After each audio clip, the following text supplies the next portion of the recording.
दोस्त, स्वागत है आपका। आज की रात हम एक बेहद कोमल और सुकून देने वाली कहानी सुनने जा रहे हैं जिसका नाम है बिना दरवाजों वाला घर। यह सिर्फ एक कहानी नहीं, ये उन दिनों की याद है जब जिंदगी की सबसे बड़ी खुशी सादगी में छुपी होती थी। जैसे जैसे आप इस कहानी में डूबते जाएंगे, आपकी थकी हुई आंखें धीरे धीरे भारी होने लगेंगी और दिल एक अनकही सी राहत महसूस करेगा। अगर ऐसी मीठी नींद लाने वाली कहानियां आपको सुकून देती हैं तो चैनल को जरूर सब्सक्राइब कीजिए। यहां हर 2 दिन में एक नई कहानी आपको सुनाने आती है। और बताइए जरा, आप किस शहर से सुन रहे हैं और अभी आपकी घड़ी में क्या समय हो रहा है।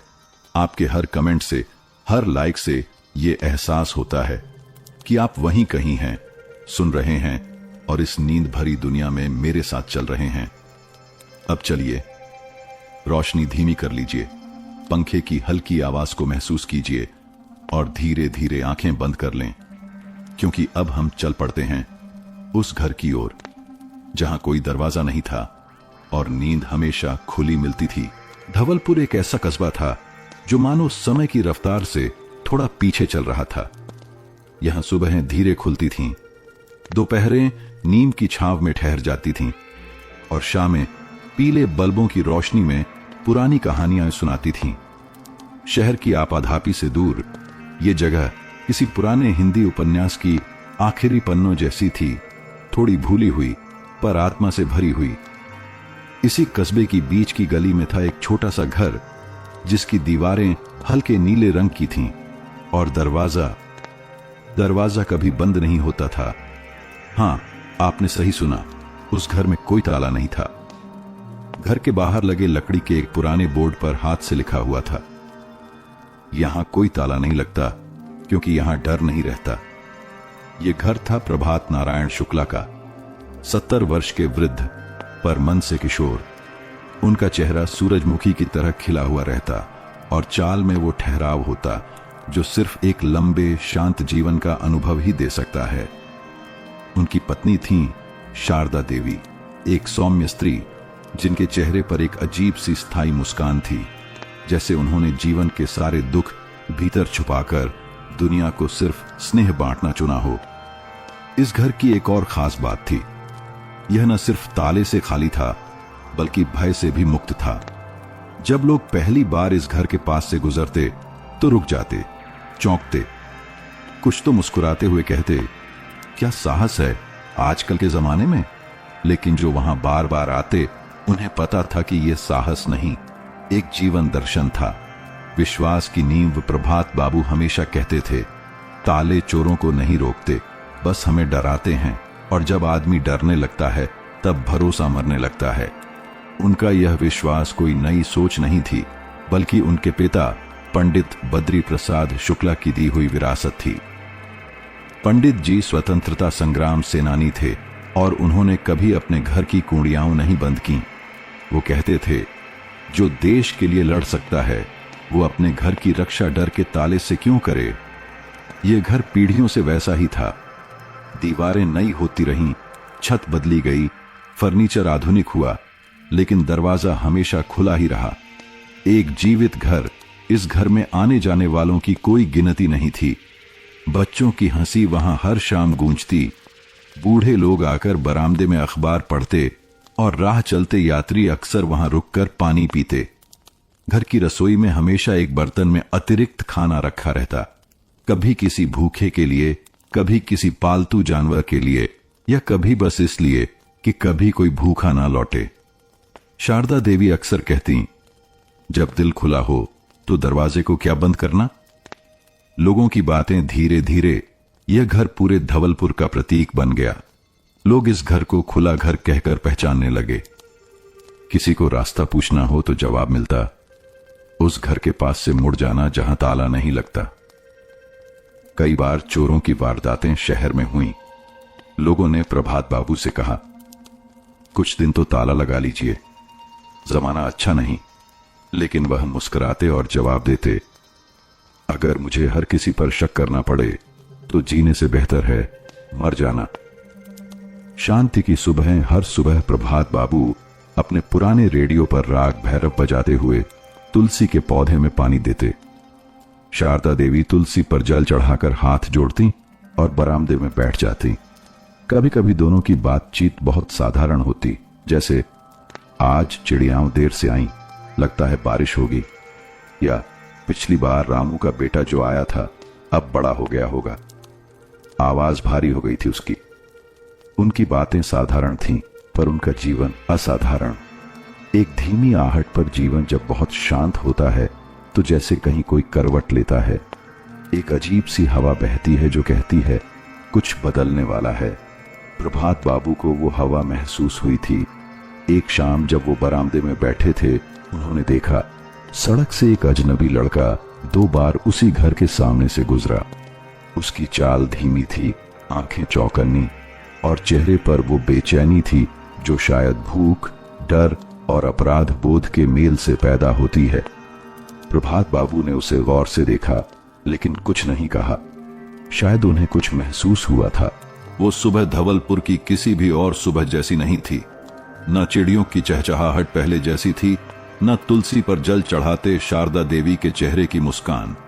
मानो हवा में कोई खामोश बोझ लटक रहा हो और सूरज भी आज जल्दी छिप जाना चाहता हो। जब प्रभात बाबू की नींद खुली तो बरामदे में चाय की महक नहीं थी। शारदा देवी रसोई में नहीं थी। कमरे में सन्नाटा था, बेहद अस्वाभाविक, जैसे कोई अचानक सारी ध्वनियां खींच ले गया हो। उन्होंने उठते हुए आवाज लगाई, शारदा, चाय नहीं बनी? कोई जवाब नहीं आया। उन्हें कुछ अजीब सा लगा। उठे, चप्पल पहनी और रसोई की ओर बढ़े।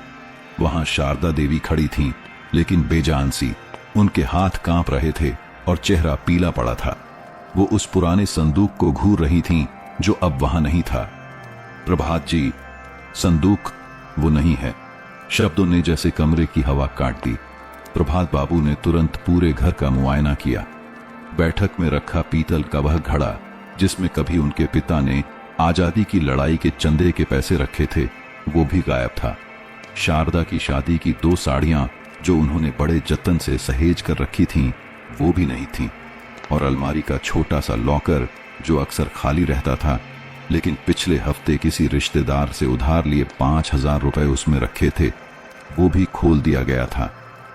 गली की चुप्पी धीरे धीरे यह खबर मोहल्ले में फैल गई, जैसे किसी पेड़ से पहली बार पत्ते गिरते हैं और बाकी पत्ते कांपने लगते हैं।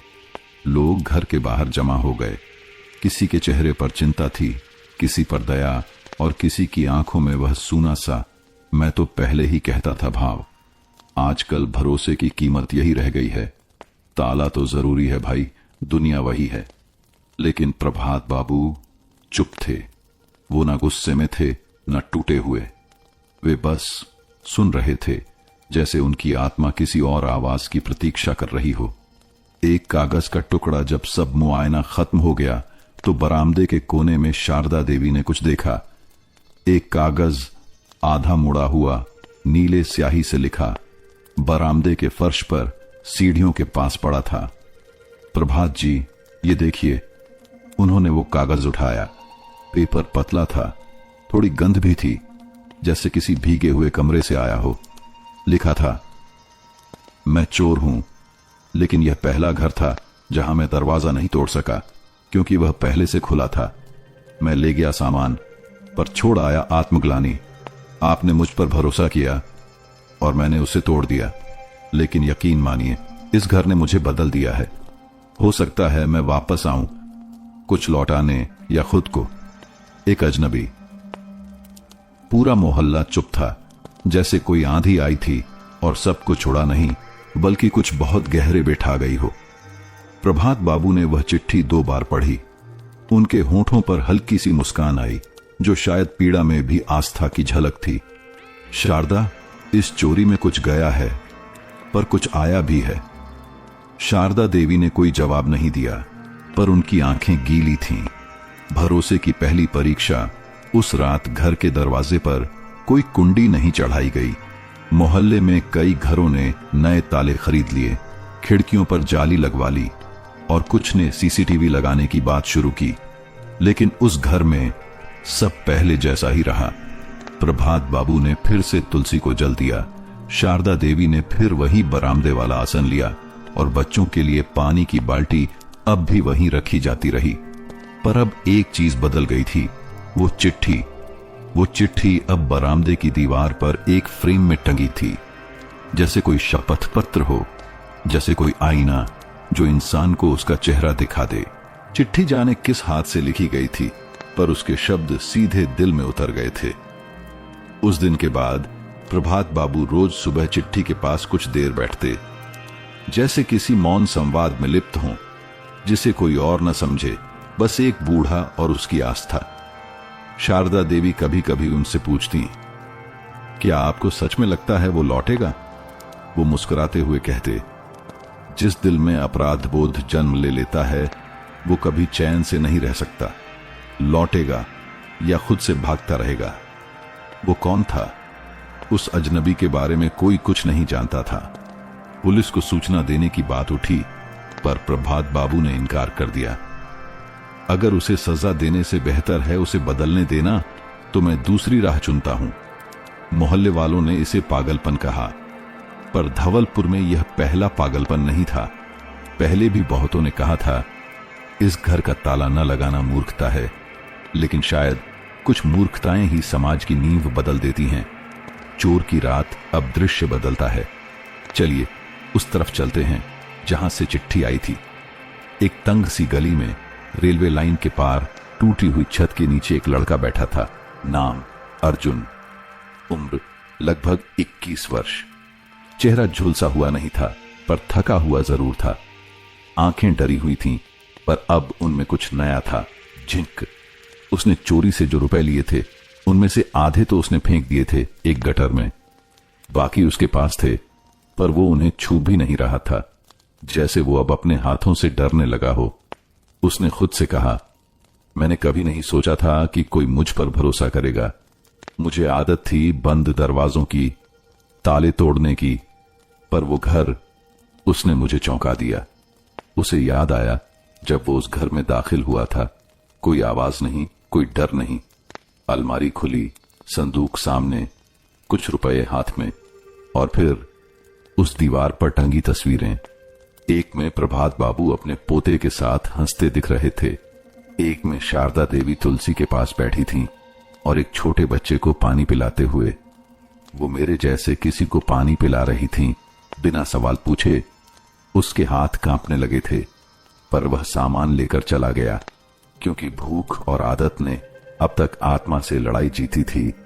पर अब उसके भीतर कुछ हारने लगा था। चिट्ठी का जन्म अर्जुन ने वह चिट्ठी अगले दिन रात को लिखी थी।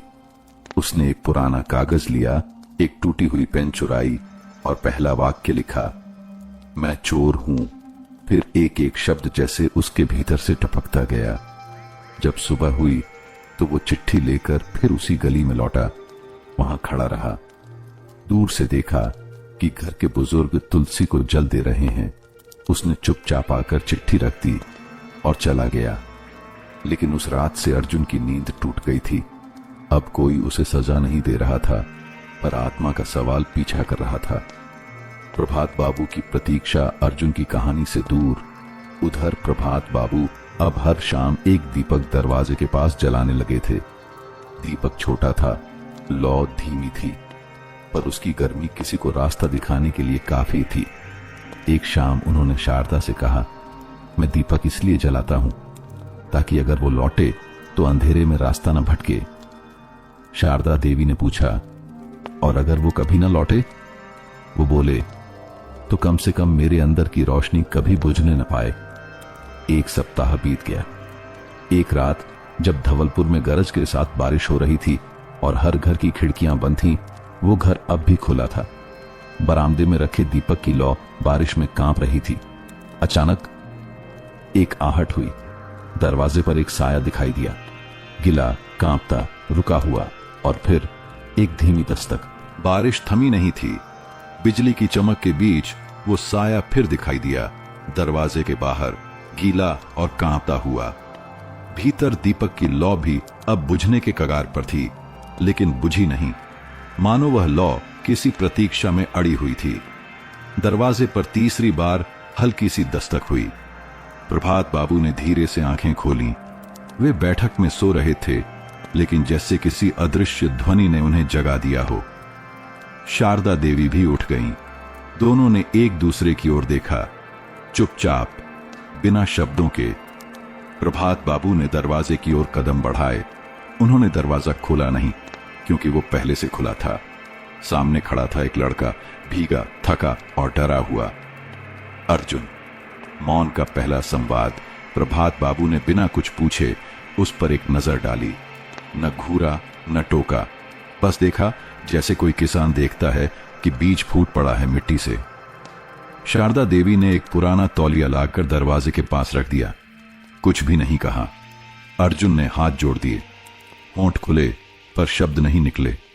उसकी आंखों से एक आंसू टपका। वो पल ऐसा था जब 3 लोग साथ खड़े थे और फिर भी पूरी दुनिया चुप थी। अंदर की ओर एक कदम प्रभात बाबू ने सिर हिलाकर कहा, भीतर आओ, ठंड लग जाएगी। अर्जुन ने पैर आगे बढ़ाया। बरामदे की चौखट पार करना उसके लिए किसी न्यायालय की सीढ़ियां चढ़ने जैसा था। वो अंदर आया। बैठक के कोने में शारदा देवी ने एक पुराना कंबल बिछा दिया। एक कटोरी में अदरक वाली चाय और एक थाली में गर्म रोटियां रखीं। अर्जुन की आंखें वहीं रुक गईं। उसने हिचकते हुए पूछा, आप मुझे क्यों अंदर लाए? प्रभात बाबू मुस्कुराए। उनकी आवाज धीमी थी पर स्थिर।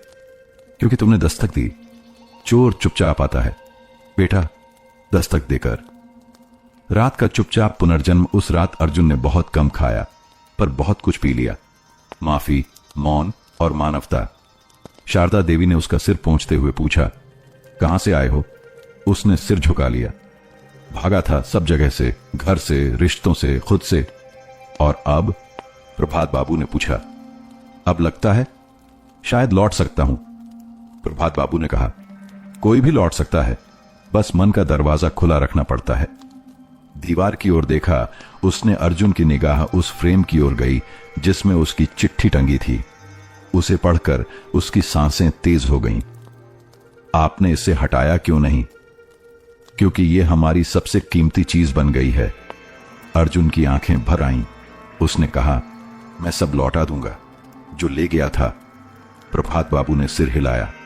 जो ले गए थे वो लौटाना आसान है, जो छोड़ गए थे खुद को, उससे वापस लेना ही असली लौटना है।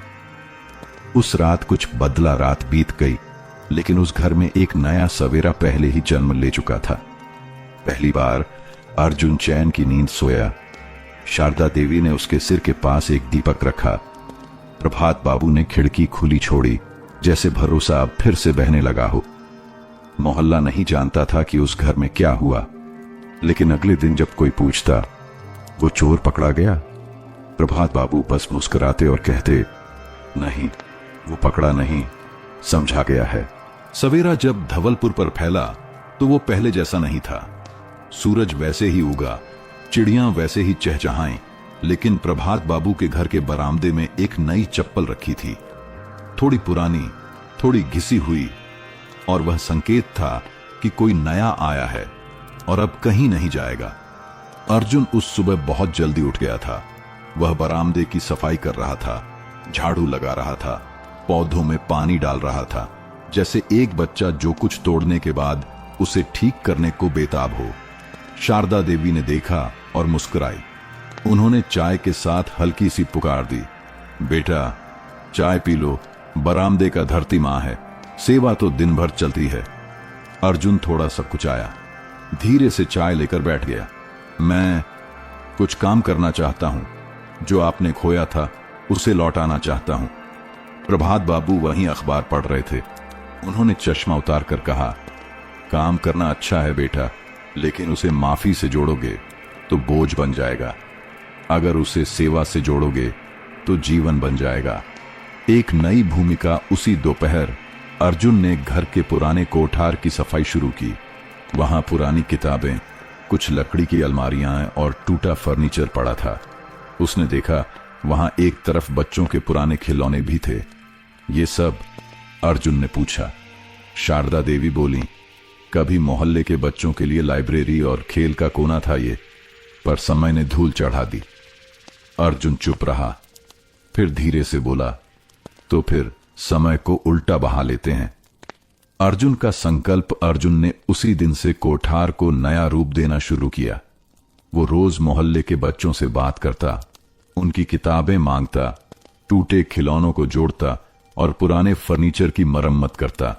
मोहल्ले में खबर फैलने लगी, वो लड़का जो पहले चोर कहलाया गया अब भैया बन गया है।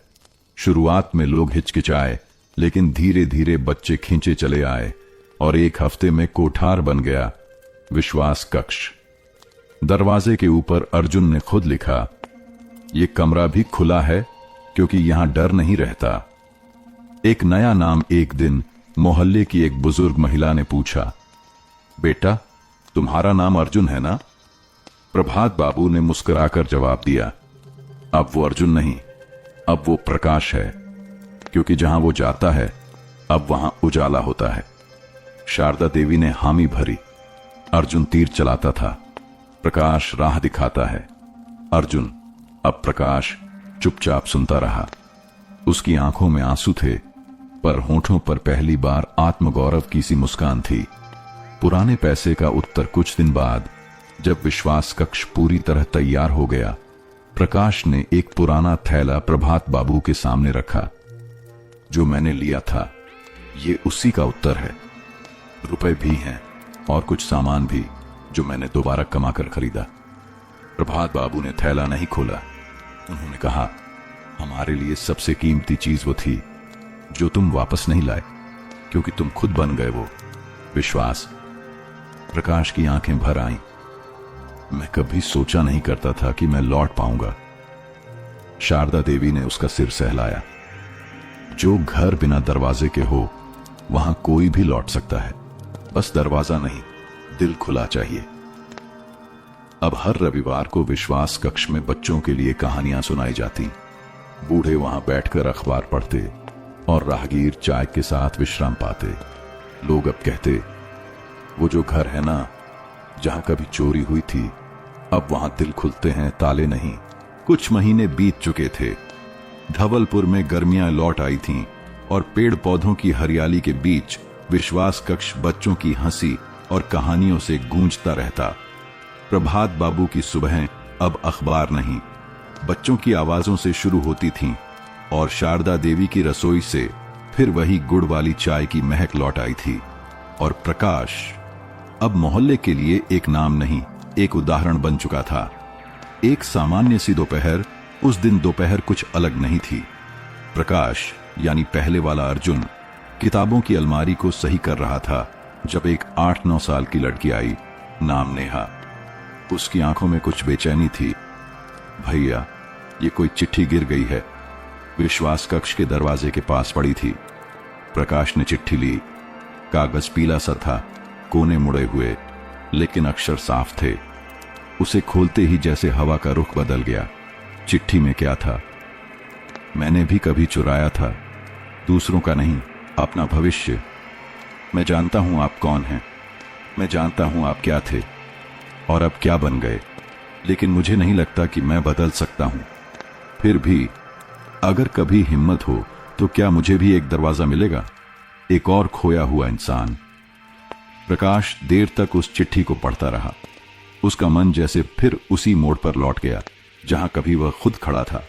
चोरी के बाद अपराध बोध, भागते हुए मन और फिर उस खुले दरवाजे की दस्तक। प्रभात बाबू की सलाह। प्रकाश ने वह चिट्ठी प्रभात बाबू को दिखाई। उन्होंने गहरी सांस ली और कहा, अब तुझसे कोई उम्मीद कर रहा है प्रकाश, अब तू दरवाजा नहीं खटखटा रहा, दरवाजा बन गया है। प्रकाश ने पूछा, पर मैं क्या करूं, कौन है ये? शारदा देवी ने धीरे से जवाब दिया, पहले तूने चिट्ठी छोड़ी थी, अब कोई और वही राह ढूंढ रहा है। शायद वो तुझ तक पहुंचे जैसे तू हम तक पहुंचा था। प्रकाश का उत्तर। अगले दिन विश्वास कक्ष के बाहर एक और चिट्ठी टांगी गई, लेकिन इस बार एक उत्तर के रूप में, यह घर अब भी खुला है, यहां ताले नहीं लगते और नाम नहीं पूछे जाते। अगर तुम लौटना चाहो तो दरवाजा खुला है और दिल भी। एक और कभी खोया हुआ इंसान जो अब खुद दीपक बनना चाहता है। लोग उस चिट्ठी को पढ़ते और मुस्कुराते। बच्चे पूछते, भैया, ये चिट्ठियां कहां से आती हैं? प्रकाश जवाब देता, वो आते हैं जहां लोग टूटते हैं और पहुंचते हैं जहां किसी को भरोसा होता है कि टूटे को जोड़ा जा सकता है। और फिर एक शाम, कुछ ही दिनों बाद, एक शाम जब सूर्यास्त हो रहा था और बरामदे के दीपक की लौ फिर जल रही थी, तो वहां एक नई दस्तक सुनाई दी। प्रकाश बाहर आया। सामने खड़ा था एक अधेड़ उम्र का आदमी, शक्ल थकी हुई, आंखें डरी हुई, लेकिन एक उम्मीद के साथ। उसने कोई शब्द नहीं कहा। प्रकाश ने मुस्कुराकर कहा, आप अंदर आ सकते हैं, यहां दरवाजे बंद नहीं होते। बरामदे में हल्की रोशनी थी, दीपक की लौ झिलमिला रही थी और सामने खड़ा वह अधेड़ उम्र का आदमी, कंधे झुके हुए, चेहरे पर थकान की लकीरें और आंखों में वर्षों से दबे अपराधबोध की परछाई। प्रकाश उसे पहचान गया। उसने कहा नहीं, पर वह जानता था ये वही है जिसने चिट्ठी भेजी थी। नाम नहीं पूछे जाते। प्रकाश ने वही दोहराया जो कभी प्रभात बाबू ने उससे कहा था, यहां नाम नहीं पूछे जाते, सिर्फ इतना जान लिया जाता है कि तुम लौटना चाहते हो, और यही काफी है। उस आदमी की आंखें भर आईं। मैंने बहुत कुछ खो दिया है, खुद को भी, वह बोला। यहां बहुत कुछ पाया जा सकता है, प्रकाश ने मुस्कुराते हुए जवाब दिया, खुद को भी। नया मेहमान आदमी का नाम हरिचरण था। कभी गांव में स्कूल मास्टर रहा, फिर किसी घरेलू कारण से पीने लगा। धीरे धीरे नौकरी गई, सम्मान गया, फिर खुद से विश्वास भी चला गया। उसने कब और कैसे चोरी शुरू की उसे याद नहीं, पर एक दिन किसी ने उसका पीछा नहीं किया, सिर्फ एक चिट्ठी छोड़ दी, और उसी चिट्ठी ने उसका जीवन मोड़ दिया। विश्वास कक्ष में पुनः जन्म हरिचरण अब विश्वास कक्ष में बच्चों को हिंदी और गणित पढ़ाने लगा। उसकी काली स्लेट, जिस पर पहले जीवन की गलतियां लिखी थीं, अब बच्चों के उजले अक्षरों से भर रही थी। शुरू में लोग हिचकिचाए, फिर बच्चों ने उनका नाम हरिदादा रखा। नाम चलता गया, जैसे उनका बोझ धीरे धीरे मिटने लगा। प्रभात बाबू की नजरें, प्रभात बाबू अब ज्यादा बोलते नहीं थे, लेकिन एक शाम उन्होंने प्रकाश से कहा, जब तू आया था तो मैंने एक दीपक जलाया था, अब तूने दूसरा जला दिया। यही है असली जीत। जब रोशनी बांटने लगे हम। प्रकाश की आंखें भीग गईं। वह चुपचाप उस पुराने दीपक के पास बैठ गया और हरिचरण को मुस्कुराते देखा, जो बच्चों के साथ गिनती की कविता दोहरा रहे थे। एक था राजा, एक थी रानी, दोनों में थी बात पुरानी, लेकिन इस बार वह कविता नहीं, जीवन की नई शुरुआत लग रही थी। दीवार पर नया लेख, विश्वास कक्ष की दीवार पर हरिचरण ने खुद अपने हाथ से कुछ लिखा। हर वो व्यक्ति जो गलतियां करता है, एक दरवाजा ढूंढ रहा होता है। हम वही दरवाजा बन सकते हैं। रात को एक दीपक और जला। उस रात घर के सामने एक और दीपक जलाया गया। प्रकाश ने देखा, बाहर रास्ते पर एक छोटा बच्चा रुका, उसकी मां का हाथ पकड़े। उसने दीपक की ओर देखा और पूछा, मां, ये घर कभी बंद नहीं होता क्या? मां ने जवाब दिया, नहीं बेटा, ये घर कभी बंद नहीं होता। गांव में एक पुराना नियम था, जब भी कोई अपना अंतिम समय महसूस करता, वह एक चिट्ठी छोड़ जाता। पर प्रभात बाबू कभी कोई चिट्ठी नहीं लिखते थे। उनका मानना था, शब्दों से ज्यादा काम बोलता है। लेकिन अब समय उनके पास धीरे धीरे फिसलता जा रहा था। धीमी होती सांसें, सर्दियों की एक रात थी। प्रभात बाबू लकड़ी की कुर्सी पर बैठे थे। कमजोर शरीर, लेकिन आंखें अब भी वैसी ही चमकदार, जैसे समय को पहचानने वाली हो। प्रकाश उनके पास बैठा था, हरिचरण जमीन पर। बेटा, मैंने जीवन में एक ही ताला देखा है, डर का ताला, और जब तक वो खुलता नहीं, दरवाजे कोई मायने नहीं रखते। प्रकाश कुछ कहने ही वाला था कि उन्होंने अपनी जेब से एक मुड़ी तुड़ी चिट्ठी निकाली। पुराने पीले कागज पर लिखा था, विश्वास की विरासत। चिट्ठी का पाठ उन्होंने कहा, यह मेरी पहली और आखिरी चिट्ठी है। जब मैं नहीं रहूं, इससे पढ़ना सबके सामने। उस रात प्रभात बाबू गहरी नींद में चले गए और फिर कभी नहीं जागे। अगली सुबह सारा गांव इकट्ठा हुआ। विरासत की चिट्ठी। प्रकाश ने कांपते हाथों से वह चिट्ठी खोली और पढ़नी शुरू की। प्रियजनों, मैं कोई महापुरुष नहीं था। सिर्फ चाहता था कि दुनिया में एक कोना ऐसा हो जहां डर न हो, शक न हो, सिर्फ भरोसा हो।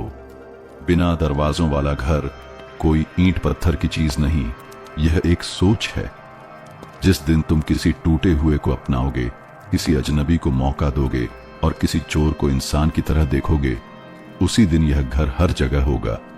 मैं जा रहा हूं, लेकिन अगर कभी किसी को लगने लगे कि दुनिया में अच्छा कुछ बचा नहीं, तो इस घर की ओर देख लेना।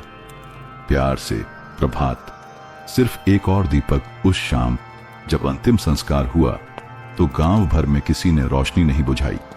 हर घर के बाहर एक छोटा सा दीपक रखा गया। प्रकाश, हरिचरण और बाकी सभी बच्चों ने एक साथ लिखा, हम सब बिना दरवाजों वाले लोग हैं। दरवाजे अब भी खुले हैं। समय बीत गया, बच्चे बड़े हुए। हरिचरण ने और 2 विश्वास केंद्र खोले।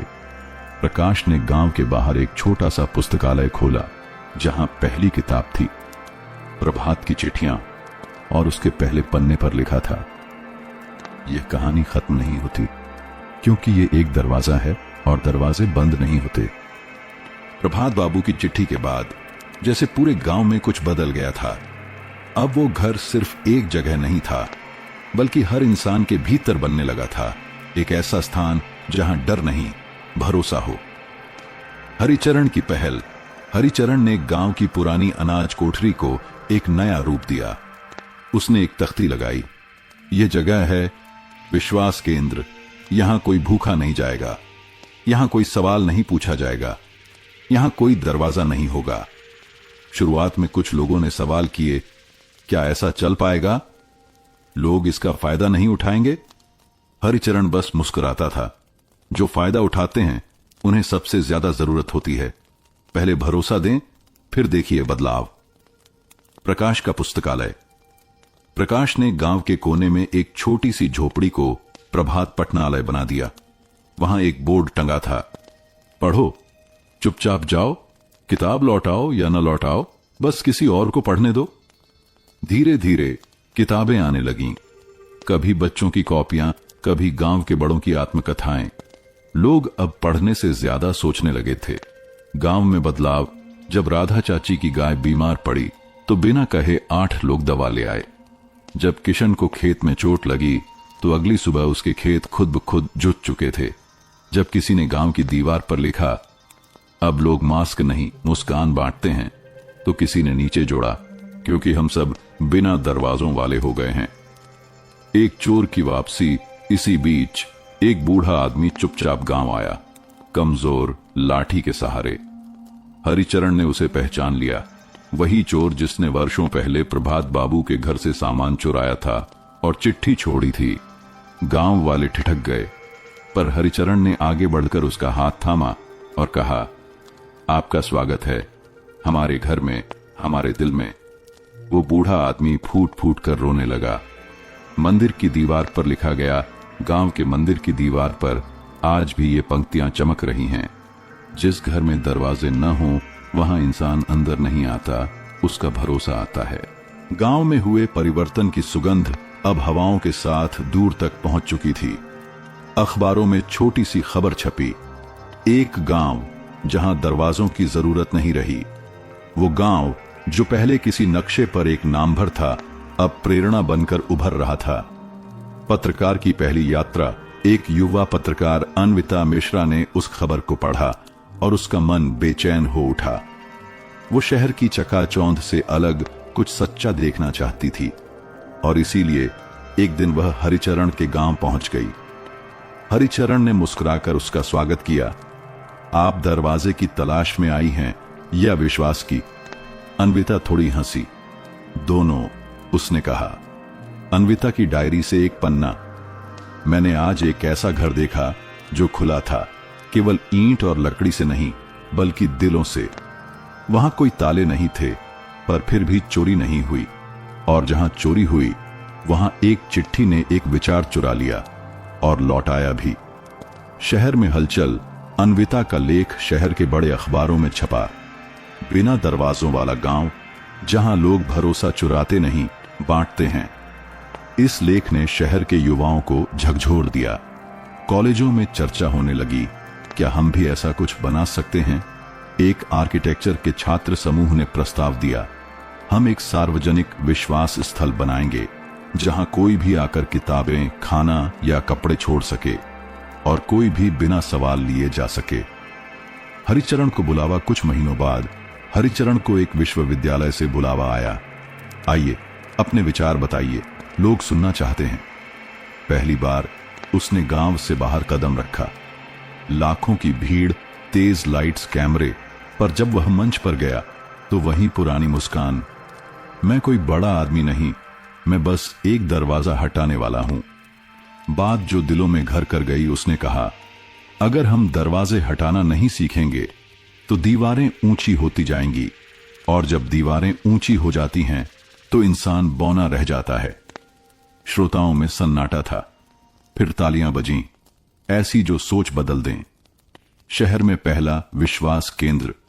हरिचरण के शब्दों से प्रेरित होकर शहर के एक पार्क में एक छोटा सा कोना बनाया गया।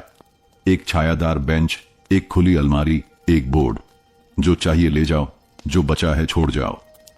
और बस एक नई यात्रा शुरू हो गई। हरिचरण का शहर में पहला कदम। शहर चमक रहा था। बड़ी इमारतें, तेज भागती गाड़ियां और हर चेहरे पर एक अजीब सी हड़बड़ी। हरिचरण एक पुराने झोले में कुछ किताबें और गांव की मिट्टी लेकर आया था। स्टेशन से बाहर निकलते ही उसे एहसास हुआ, यहां लोग एक दूसरे से टकरा जाते हैं पर आंखें नहीं मिलाते। यहां दरवाजे तो बहुत हैं, उसने सोचा, पर सबसे भारी ताले तो रिश्तों में हैं। राहुल, एक टूटे घर का लड़का। हरिचरण की मुलाकात हुई राहुल से, एक 16 वर्षीय लड़का जो हर रोज स्कूल से लौटकर एक चाय की दुकान पर बैठता था। हरिचरण ने पूछा, घर क्यों नहीं जाते? राहुल ने बिना देखे कहा, घर है पर मां पापा एक दूसरे से बात नहीं करते, दीवारों में दरारें हैं और मन में भी। हरिचरण चुप रहा, फिर धीरे से पूछा, क्या कभी दरार में दीपक जलाया है? राहुल चौंका, क्या मतलब? जहां टूटन हो वहीं से रोशनी आती है, अगर हम वहां स्नेह रखते। एक छोटा प्रयोग। हरिचरण ने राहुल को कुछ छोटे सुझाव दिए। एक कागज पर मां के लिए एक पंक्ति लिखो। आपको देखा तो सुबह की चाय जैसी गर्माहट याद आ गई। पापा के लिए एक छोटी चिट्ठी, आपके बिना ये घर खामोश लगता है। राहुल ने हिचकते हुए वो चिट्ठियां दरवाजे के नीचे से सरका दी। परिणाम, धीरे धीरे कुछ दिन तक कुछ नहीं बदला। फिर एक दिन राहुल ने देखा, टेबल पर चुपचाप एक किताब रखी थी जिस पर लिखा था, तुम्हारे लिए मां। और उस रात पापा ने कहा, चाय पिएगा बेटा? राहुल की आंखें नम थीं। हरिचरण के शब्द जैसे दीवारों के भीतर पहुंच गए थे। विश्वास की दरार से उजाला। हरिचरण ने उस मोहल्ले में एक दीवार चुनी जहां लोग अक्सर शिकायतें चिपकाया करते थे। उसने उसी दीवार पर लिखा, अगर कोई रिश्ता टूटा हो तो उसकी दरार में एक फूल रख देना। धीरे धीरे वहां रंग बिरंगे कागजी फूल लगने लगे। हर फूल के साथ एक छोटी चिट्ठी होती, माफ कर दिया, अब तुम्हारी याद मुस्कुराती है, चलो फिर से दोस्त बन जाए। शहर में बदलाव की बूंद। एक रिपोर्टर ने लिखा, एक गांव से आए बुजुर्ग ने शहर में भी एक बिना दरवाजों वाली जगह बना दी, दिलों में। हरिचरण खुद चुपचाप चल रहा था। एक नया मोहल्ला, एक नया दिल और एक और टूटी जगह। गांव की खामोश रात। गांव के लोग अब भी उस चोरी को नहीं भूले थे। घर अब भी खुला था, पर अब हर कोई जरा सतर्क रहता था। तभी एक रात एक पुरानी साइकिल की आवाज आई, धूल उड़ती हुई, टायर चरमराते हुए, और फिर वही दरवाजा जो कभी बंद न हुआ, धीरे से चर्र की आवाज करता हुआ खुला। हरिचरण दरवाजे पर। हरिचरण बाहर निकले और साय को देखा। एक दुबला पतला युवक, चेहरे पर थकान थी, आंखों में पश्चाताप, पैरों में टूटी हुई चप्पलें और पीठ पर एक खाली बोरी। हरिचरण ने पहचान लिया, वही लड़का था जिसने चिट्ठी छोड़ी थी। गांव में एक बार फिर सन्नाटा फैल गया। लोग खिड़कियों से झांकने लगे।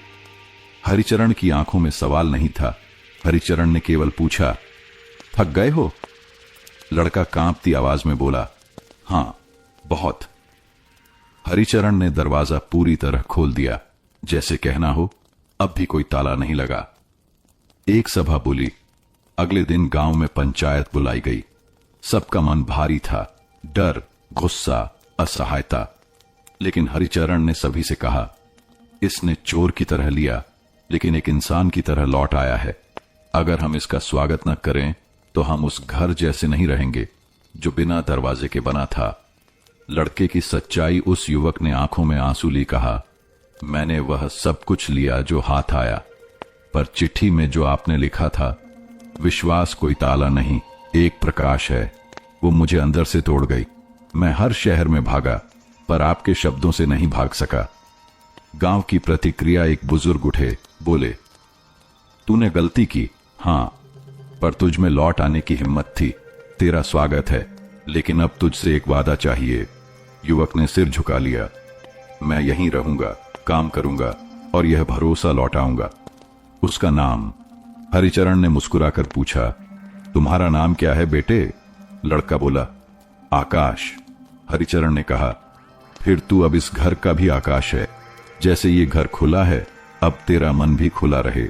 और उस रात गांव के लोग पहली बार उस चोर के लिए खाना लेकर आए। किसी ने रोटियां दी, किसी ने पुराने कपड़े और किसी ने एक कागजी फूल जिस पर लिखा था, विश्वास लौट आया, दरवाजा अब भी खुला है।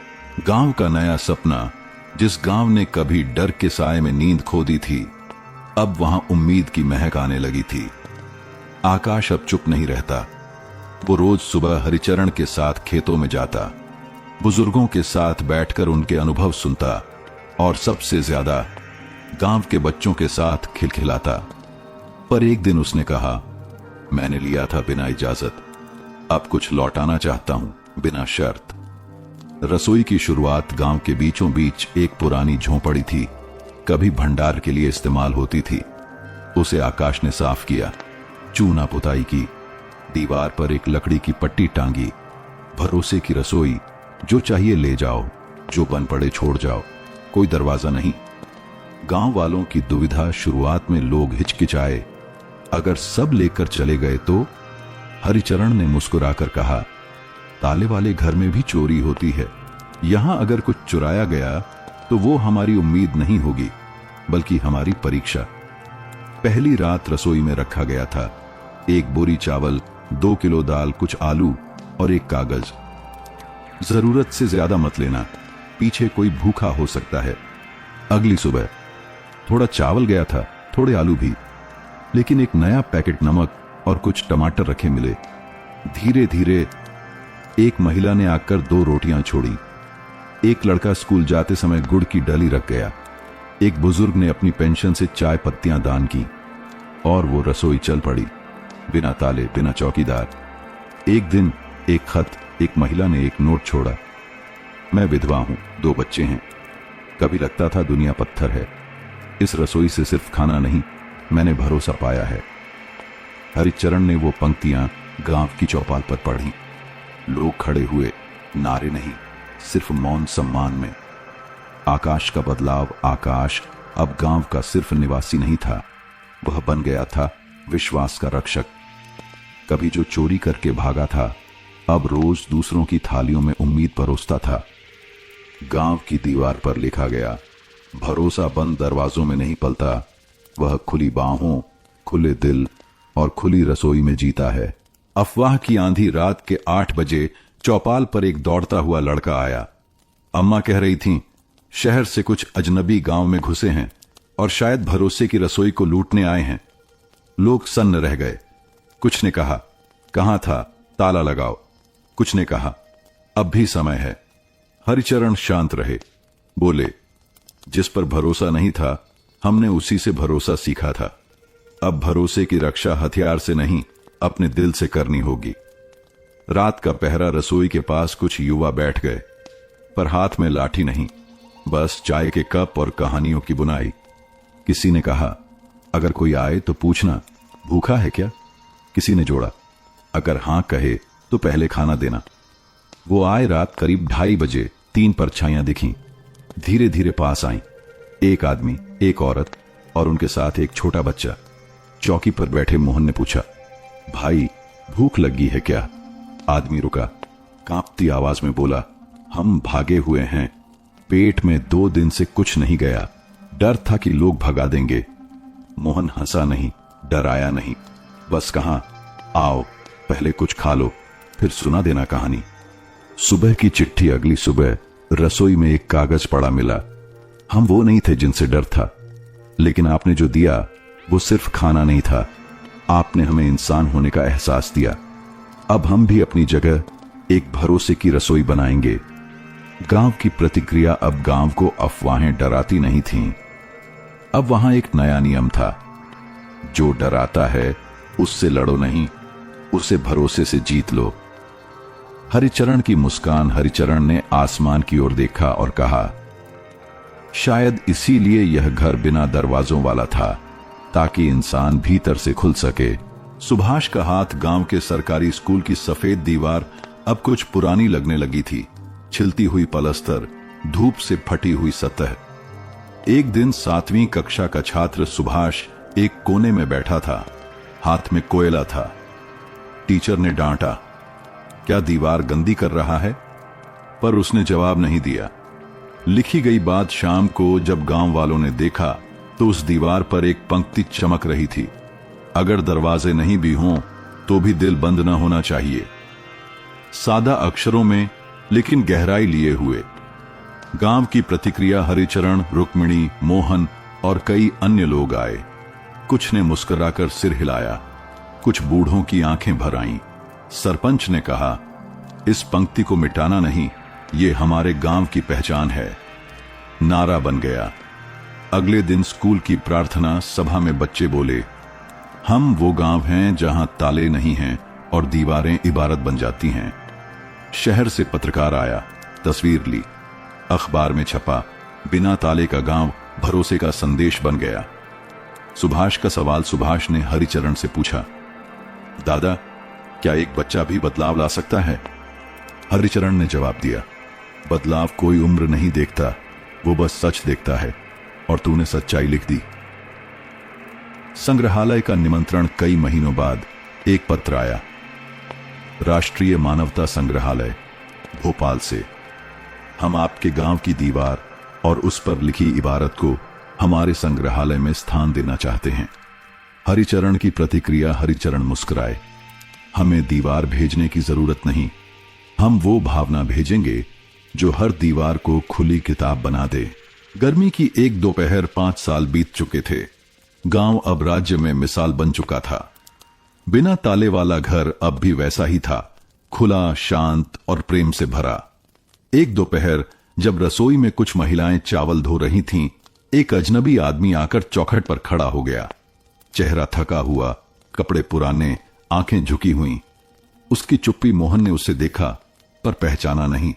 पूछा, कहिए भैया, कुछ चाहिए?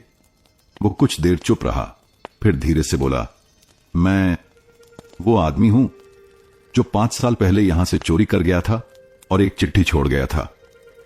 रसोई की शांति। कुछ क्षण के लिए एक सन्नाटा छा गया। फिर रसोई की सबसे बुजुर्ग अम्मा ने कहा, अगर भूख लगी हो तो पहले खाना खा लो, सजा की बात बाद में करेंगे। उसकी आंखें भर आईं। वो जमीन पर बैठ गया, जैसे वर्षों का बोझ उतर गया हो।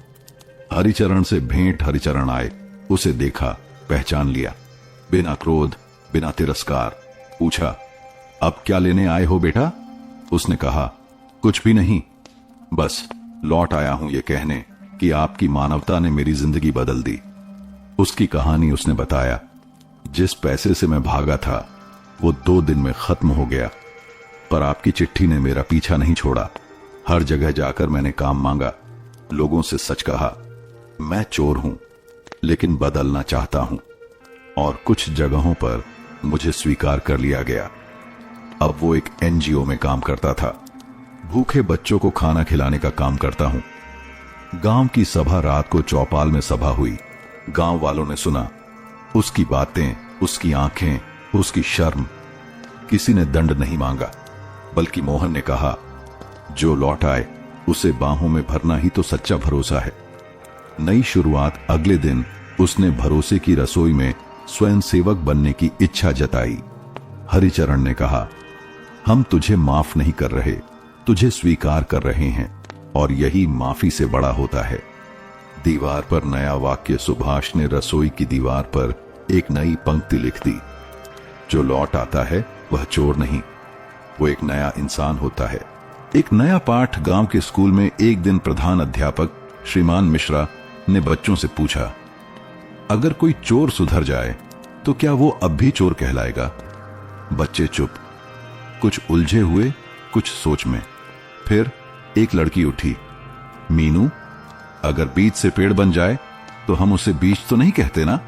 मिश्रा जी मुस्कुराए। ठीक कहा, आज से हम भरोसे की पढ़ाई शुरू करेंगे। मानवता की शिक्षा नए विषय का नाम रखा गया। मानवता की शिक्षा बच्चों को सिखाया गया। माफी मांगना कमजोरी नहीं, हिम्मत है। हर इंसान में बदलाव की ताकत है। किसी के अतीत को नहीं, वर्तमान को देखो। हर हफ्ते एक सत्र होता जहां जीवन की कहानियां सुनाई जाती। पहली कहानी थी बिना दरवाजों वाले घर की। चोर बना शिक्षक, वो लौटे हुए चोर अब गांव में सत्येंद्र भाई के नाम से जाने जाते थे। अब स्कूल में हर महीने आते, बच्चों से खुलकर बात करते। मैंने चोरी की थी, पर सबसे बड़ा अपराध तब किया जब खुद से भरोसा खो दिया था। बच्चे उनकी आंखों में वो सच्चाई देखते जिसे किताबें नहीं सिखा सकती। हर बच्चा बना रक्षक। गांव के बच्चों ने प्रण लिया, हम किसी पर शक करने से पहले उससे बात करेंगे। और फिर जो हुआ वो गांव की पहचान बन गया। एक दिन ऐसा आया, एक दोपहर बाहर से एक व्यापारी गांव आया, महंगी घड़ी पहने, बड़ी कार में। उसने पूछा, तुम लोग ताले क्यों नहीं लगाते? मीनू ने जवाब दिया, क्योंकि हम मानते हैं कि अगर कोई कुछ ले जाए तो उसकी जरूरत होगी, लालच नहीं। और जरूरतमंद को देना चोरी नहीं होता। व्यापारी स्तब्ध था, पर ऐसा कहां होता है दुनिया में? मीनू मुस्कुराई, यहां होता है जहां इंसान पर भरोसा अब भी जिंदा है। दुनिया की नजरों में गांव या पाठशाला सिर्फ किताबों तक सीमित नहीं रही। राज्य सरकार ने मॉडल स्कूल घोषित किया। टीवी, पत्रकार, फिल्मकार सब आने लगे, पर गांव वालों का विश्वास वैसा ही रहा, स्थिर, शांत और जमीन से जुड़ा। रात का सन्नाटा, एक साया गांव की वो शांत रात थी। सभी अपने अपने घरों में सो रहे थे, बिना ताले, बिना डर। पर उस रात गांव की सीमा पर बने पुराने वीरान घर में एक परछाई दाखिल हुई। वो घर वर्षों से बंद पड़ा था, कभी गांव के सबसे अमीर जमींदार का था, अब जर्जर, खंडहर सा। पर उस रात एक साया चुपचाप भीतर गया और एक संदूक खोलकर कुछ बाहर निकाला। कुछ लेकर नहीं, देकर गया। सुबह बच्चे खेलते हुए वहां पहुंचे। दरवाजा खुला था, पर भीतर का दृश्य चौंकाने वाला था। जंग लगा संदूक खुला पड़ा था, उसमें से कुछ किताबें, पुराने गहने और एक पुर्जा बाहर रखा था। मैंने जिनसे चुराया था अब उन्हें लौटा रहा हूं। इस गांव ने मुझे सिखाया कि सच्चा इंसान बनना मुमकिन है। यह आखिरी ताला था जो मेरे भीतर लगा था, अब वो भी खोल दिया। दस्तखत नीचे था। एक भूतपूर्व चोर। गांव की बैठक, गांव के बुजुर्ग, युवा और बच्चे सब इकट्ठा हुए। वो चिट्ठी पास से पढ़ी गई। कोई गुस्सा नहीं था, सिर्फ मौन। फिर कोई बोला, शायद हर चोर को एक मौका चाहिए, एक ऐसा गांव जो उसे इंसान मान सके। आखिरी ताला का अर्थ उस घटना ने गांव में एक नई परंपरा शुरू की। अब हर नवविवाहित जोड़ा शादी के बाद अपने घर का ताला खोलकर फेंक देता और एक पेड़ लगाता। उसे कहा जाता आखिरी ताले का पेड़। वो पेड़ गांव के मैदान में बढ़ते रहे। सिर्फ हरियाली नहीं, भरोसे की छाया भी फैली। विश्वास का वृक्ष। गांव के बच्चों ने एक कविता बनाई, न ताले, न दीवारें, न डर की तलवारें, यहां हर दरवाजा खुला है, इंसानियत की पुकार है। शहर से आया पत्रकार, नाम था अश्विन मेहरा। एक राष्ट्रीय अखबार में काम करता था। आकर्षक चेहरे, पैनी निगाहों वाला, लेकिन भीतर थोड़ा थका हुआ आदमी। वो विश्वास नहीं करता था कहानियों में, उसे तथ्य चाहिए होते थे, ठोस आंकड़े, बोलते चित्र।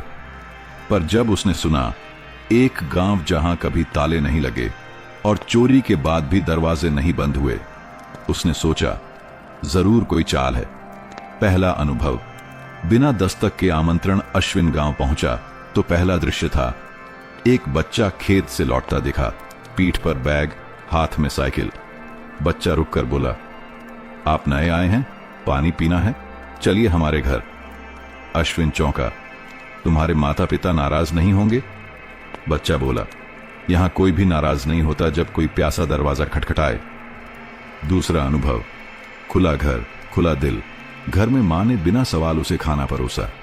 वो पूछ न सका, आपको डर नहीं लगता किसी पराये से? मां मुस्कुराई, डर तब होता है जब कुछ छुपाना हो। हमने कभी कुछ छुपाया नहीं, इसीलिए डर कैसा। तीसरा अनुभव। वो चिट्ठी की चर्चा रात को गांव की चौपाल में जब सब बैठे थे, किसी ने फिर से उस चोर की चिट्ठी पढ़ी।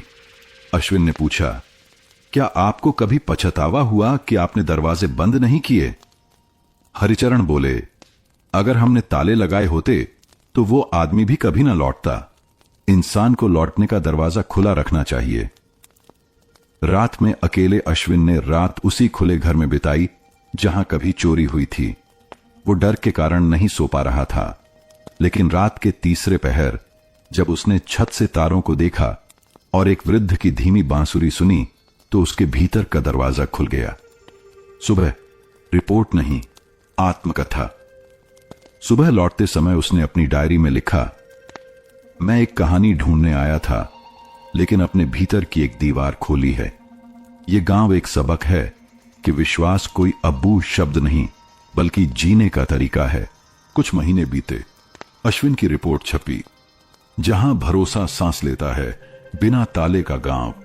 लोगों ने पढ़ा और कोई रोया तो किसी की यादें हिल गईं। बहुत से लोग थे जो कभी इस गांव से गए थे, शहरों में, विदेशों में, जिन्हें लगता था गांव अब पुराना हो गया, वो प्रेम, वो अपनापन अब कहां। लेकिन अब वो लौटने लगे। लौटने वाले रेखा, राकेश और रमेश काका। रेखा, जिसने 10 साल पहले शादी के बाद शहर को चुना, अब 2 बच्चों के साथ लौटी। बोली, मैंने बच्चों को बहुत कुछ सिखाया, लेकिन भरोसे की भाषा नहीं सिखा पाई, अब यहीं सिखाऊंगी। राकेश आईटी कंपनी में काम करता था। बोला, हर दिन पासवर्ड बदलता था, लेकिन यहां रिश्ते बिना पासवर्ड के चलते हैं, यही असली सिक्योरिटी है। रमेश काका बूढ़े हो चले थे, 70 की उम्र में लौटे। कहते थे, अब शरीर थक गया है, लेकिन आत्मा यहीं चैन पाएगी। गांव में बदलाव, लेकिन आत्मा वही जिन्होंने पहले गांव छोड़ा था। अब वहीं लौटकर स्कूल खोले, पुस्तकालय बनाए, मिट्टी के घरों को नए रंग दिए, लेकिन ताले फिर भी नहीं लगे। वो जानते थे, जो सबसे सुरक्षित है वो दिल की दीवारों पर लिखा होता है, और वहां कोई चोर नहीं पहुंच सकता। चोर की दूसरी चिट्ठी। एक रात फिर किसी ने देखा, गांव के मंदिर के पास एक चिट्ठी पड़ी थी। लिखा था, मैं अब चोर नहीं रहा, आपने मुझसे चोरी करके मेरे भीतर का डर छीन लिया। अब मैं लोगों को सिखाता हूं कि खुलापन क्या होता है। किसी दिन लौटूंगा, एक दीपक लेकर उस दरवाजे पर जो कभी बंद नहीं हुआ था। बिना दरवाजों वाला घर, एक आंदोलन। अब ये गांव सिर्फ गांव नहीं रहा, एक प्रतीक बन गया। टीवी, इंटरनेट, किताबें, सबने इसका जिक्र किया, पर जो आए उन्हें एहसास हुआ ये कोई चमत्कार नहीं, बल्कि बहुत साधारण और बहुत सच्चा जीवन था। गांव की सर्द रात थी, मौन गहराता जा रहा था, चांद अधूरा था, लेकिन किसी के कदम पूरे थे। एक बूढ़ा आदमी, सर पर सफेद टोपी, हाथों में धीमी लौ वाला दीपक लिए हर घर के सामने रुकता था। दरवाजे नहीं थे, लेकिन वह फिर भी रुकता। जहां दरवाजा नहीं होता, वहां दहलीज और भी पवित्र हो जाती है। वो हर घर की सीढ़ी पर दीपक रखता, फिर सिर झुकाकर एक क्षण ठहरता। कोई जानता नहीं था उसका नाम, कभी किसी ने सवाल नहीं पूछा, वो बोलता भी नहीं। पर जब वो लौटता, सुबह तक पूरे गांव में दीपक जलते मिलते, और हर दीपक के नीचे एक पत्ता होता, नीम का पत्ता। लोग समझते, कड़वे सच के साथ जलती है सच्ची लौ।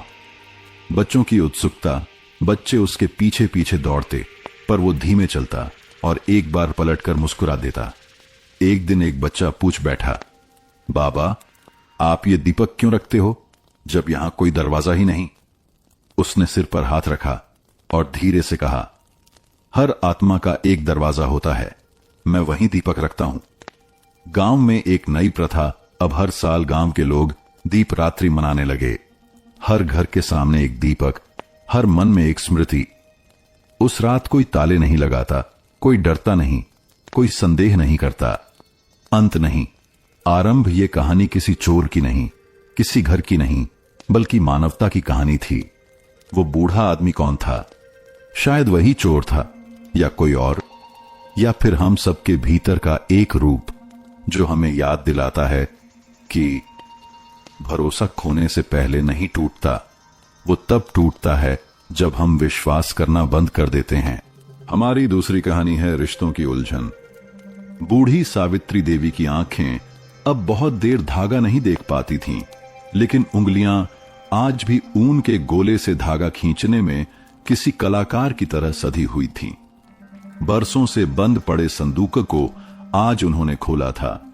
भीतर रखे पुराने ऊन के गोले, अध बुना एक नीला स्वेटर और एक जोड़ी बुनाई की सुइयां झूठी मुस्कान के साथ उनके सामने आ गए। नीला रंग उसे पसंद था, उन्होंने खुद से कहा, फिर गहरी सांस लेते हुए बुनाई शुरू कर दी। हर फंदा, हर गांठ एक चुप्पी थी जो बरसों पहले उनके और बेटे नरेंद्र के बीच आ खड़ी हुई थी। वो चुप्पी आज भी ताजी थी, जैसे कल ही कुछ टूटा हो। बरामदे में बैठे हुए वो बुनती गईं।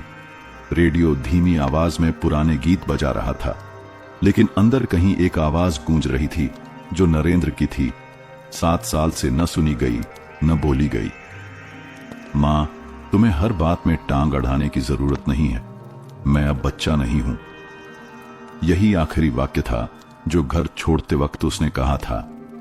सावित्री के हाथ कांपने लगे, सुई से एक फंदा छूट गया। लेकिन आज, सालों बाद, वो फिर से उसी अधूरे स्वेटर को पूरा करने बैठी थी। क्यों? क्योंकि मन के भीतर एक गांठ तब तक नहीं खुलती जब तक ऊन के धागे से रिश्ता न बुन लिया जाए। बरसात की नमी से पुराना कमरा थोड़ा सीलन से भर गया था। दीवारों पर लगे काले धब्बे जैसे समय के साथ उग आए हों। हर एक में एक कहानी, एक मौन संवाद छिपा था। सावित्री देवी ने अपनी साड़ी के पल्लू से सुई को साफ किया और धागा फिर से चढ़ाया।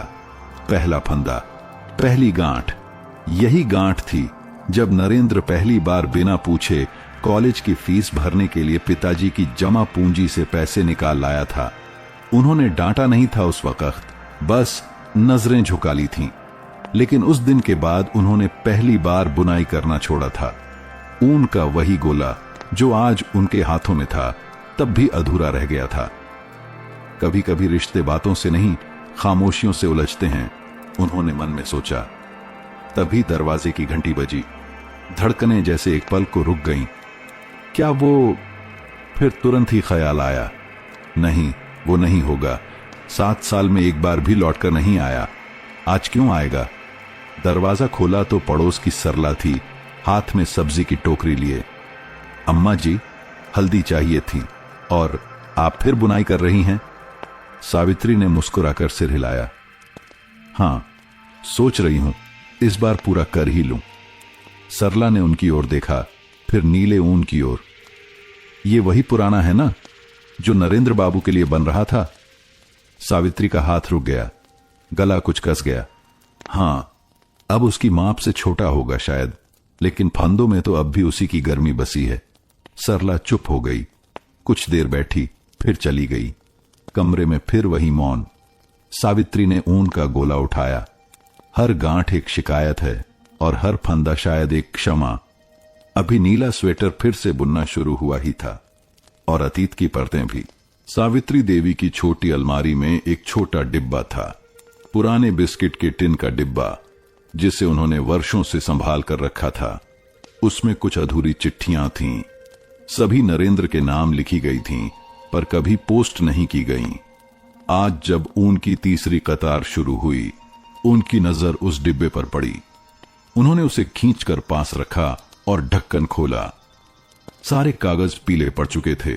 स्याही कुछ जगहों पर धुंधली हो गई थी, पर शब्द अब भी तीखे थे, जैसे हर अक्षर में अधूरी ममता चुभ रही हो। बेटा नरेंद्र, उस दिन जो तुमने कहा वो मेरे लिए सिर्फ एक बात नहीं थी, वो एक दीवार थी जो हमारे बीच खड़ी हो गई। पर मां तो दीवारों से प्यार नहीं करती, मां तो दरवाजा ढूंढती है। क्या कभी लौट कर आओगे? मां। सावित्री की आंखें भर आईं। उन्होंने चिट्ठी मोड़कर फिर डिब्बे में रख दी। चिट्ठियों से क्या फर्क पड़ता है जब जवाब कभी नहीं आता। फिर सुई उठाई और चौथी कतार शुरू की। अब ऊन थोड़ा उलझने लगा था, जैसे धागा भी पूछ रहा हो, कितनी देर और खींचोगी यह चुप्पी? सावित्री मुस्कुराई। जितनी देर तक उम्मीद जिंदा है। उसी शाम सरला फिर आई। अम्मा जी, चिट्ठियां लिखी थीं आपने? हां, पर भेजी नहीं। शायद डरती थी कहीं मेरा लिखा भी उसे और दूर न कर दे। सरला बोली, कभी कभी चुप रहना ज्यादा खतरनाक होता है अम्मा। ये बात सावित्री को चुभ गई, लेकिन सच भी लगा। शायद अब एक नई चिट्ठी लिखनी चाहिए, उन्होंने धीमे से कहा। बरसात थम चुकी थी, मगर हवाओं में घुली मिट्टी की खुशबू अभी भी घर की दीवारों से टकरा रही थी। सावित्री देवी ने चौथा गोला खोल लिया। हल्का स्लेटी रंग जो नीले स्वेटर के किनारों को गहराई देने वाला था। चूल्हे पर रखी केतली में पानी उबलने लगा। भाप ने कांच की खिड़की पर धुंध का जाल रच दिया, बिल्कुल वैसा ही जाल जैसे रिश्तों में उलझी अनकही बातें। उन्होंने स्लेटी धागे को नीले धागे से जोड़ते हुए पहली पंक्ति डाली, गांठ कसकर बांधी, फिर ठिठक गईं। नई गांठ, नई शुरुआत, उन्होंने खुद से कहा और मेज पर कागज कलम रखे। एक नई चिट्ठी। प्रिय नरेंद्र, आज मैंने फिर वही स्वेटर बुनना शुरू किया है जिसे कभी तुम्हारे लिए शुरू किया था। हर फंदे में मैं एक सवाल रखती हूं, तुम कैसे हो? यह स्वेटर पूरा होगा तो क्या तुम इसे पहनोगे? मां। स्याही अभी भीगी थी कि डाकिये की साइकिल की घंटी बज उठी। वे चौंक कर दरवाजे तक गईं।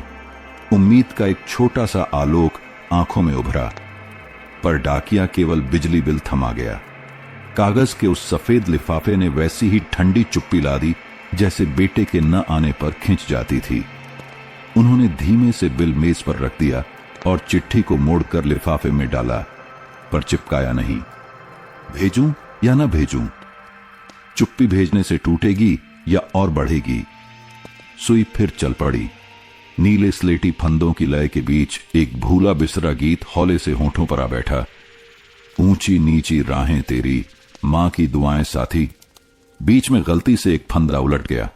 उन्होंने सुई रोकी, धागा ताना और उलझन सुलझाई। यही तो जीवन था। गलती देखो, पीछे जाओ, गांठ खोलो, फिर आगे बढ़ो। दूर किसी शहर में उसी वक्त हजारों किलोमीटर दूर मुंबई के एक छोटे से अपार्टमेंट में नरेंद्र देर रात फाइलें समेट रहा था।